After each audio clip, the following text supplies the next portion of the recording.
So if you're in a house, they're saying, well, it's as is, right? I don't want to fix anything. And you turn the air conditioner on while you're in there and it sounds okay. Well, now you take that little meat thermometer you can buy for what, $8 or something, and you can test to see what the temperature differential is to know if the air conditioner is working or not. You can do the same thing for the furnace.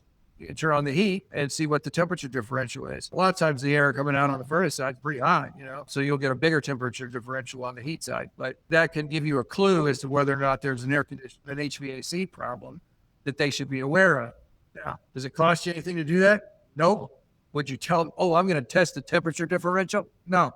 You just grab your meat thermometer and do it. And then if it turns out to be a temperature differential that you're concerned about, you can mention it to them, right?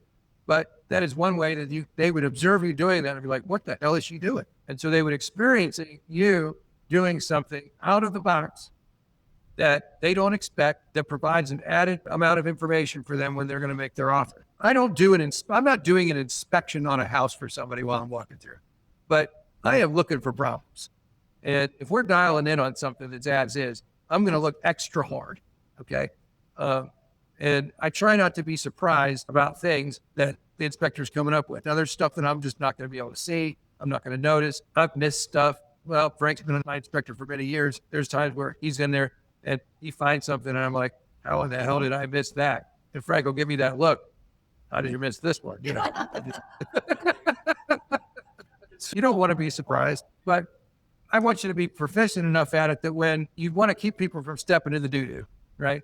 And you need to do your best to do that. You're not an expert, but I have heard very experienced agents walking through houses with people, and they'll stumble on something or a variation in the floor or some kind of a crack in the wall or something.